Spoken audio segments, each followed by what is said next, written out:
এই এই কণ্ঠশিল্পী মমতাজ ফেসিড হাসিনার সহচর এবং বিভিন্ন গুম হত্যা এবং উস্কানিদাতা হিসেবে সে হাসিনাকে সহযোগিতা করেছিল। সে মানিকগঞ্জ 2 আসনের সিংড়াইল উপজেলার এমপি। ওখানে বৈষম্য ছাত্র আন্দোলনের 4টি খুন হয়েছিল।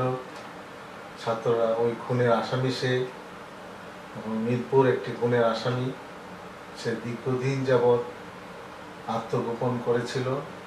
গতকাল সে ধানমন্ডি স্টার কাবাবের পিছনে বাসা হতে গ্রেপ্তার করা হয়। তাকে গ্রেপ্তার করে তাকে কোর্টে চালান করা হয়। এখান থেকে 4 দিন রিমান্ডে সে আছে। এই মমতাজ কণ্ঠ শিল্পী হিসাবে সংসদে নোংরা, যে সংসদে এই জনগণের কল্যাণ, যে সংসদে এই বাংলাদেশের বিভিন্ন সংস্থা বিভিন্ন বিষয়ে আইন পাশ করা হয়, সেখানে সে গানের মজদা বসায়, এখানে হাস্যকর হিসাবে পরিণত হয়। কিন্তু হাসিনার সহোদর দোসর বলে তাকে কেউ কিছু তখন বলতে পারে না। সে বিভিন্ন গুম হত্যার মামলার সময়, বৈষম্য ছাত্র আন্দোলনের সময় সে হাসিনাকে গান গেয়ে শোনাত।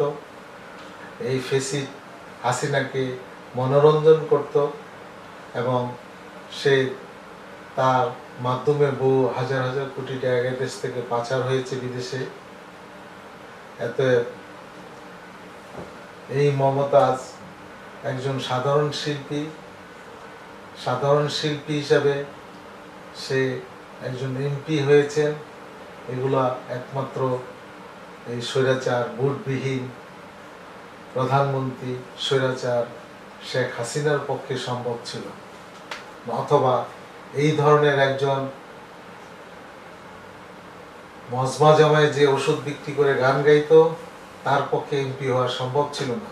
যার কোনো লেখাপড়া নাই, কোয়ালিফিকেশন নাই, কোনো কিছুই নাই, তার পক্ষে সে একজন সংসদের এমপি হচ্ছে।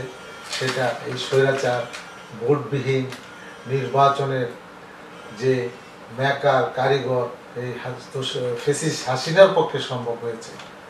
তাই আমরা আশা করব এই ফেসিস দূষকদেরকে আইনের আওতায় যখন আসছে, তাদেরকে উপযুক্ত বিচার করে তাদের এই শাস্তিকে ভবিষ্যতে নজির হিসাবে রেখে যেতে পারে।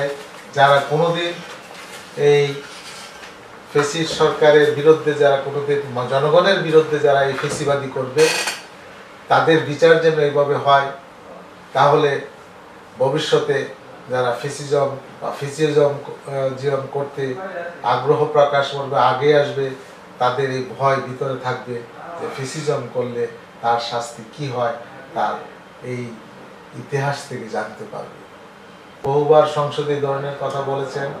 শহীদ প্রেসিডেন্ট জিয়া রহমানকে শহীদের যে খেতাব, তাকে উনি একজন তবলাবাদকের সাথে তুলনা করেছেন, এবং তারেক জিয়া আমাদের বিগত গণতন্ত্রের মা, এবং আমাদের ভারপ্রাপ্ত আমাদের চেয়ারম্যান বেগম খালেদা জিয়াকে কটূক্তি করেছেন, এবং আমাদের ভারপ্রাপ্ত চেয়ারম্যান নিয়ে বিভিন্ন কটূক্তি করেছেন, যা বর্তমান সময়ের জন্য কোনোভাবেই তা প্রযোজ্য নয়।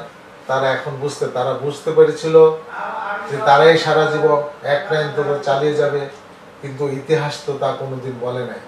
ইতিহাসের এই ধরনের কোনো নজির নাই।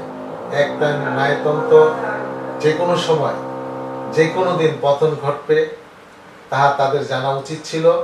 যার কারণে তারা এদেশের জনগণকে খুন, গুম, হত্যা করে, নিপীড়ন করে, তারা বহু চেষ্টা করে পুলিশ বাহিনীর মাধ্যমে তারা এই দেশটাকে ঠেকিয়ে রাখার জন্য বহু চেষ্টা করে ধরে রাখতে পারেন নাই।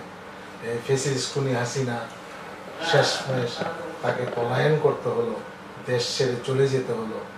তার চেয়ে বড় দুঃখজনক আর কিছু হতে পারে না।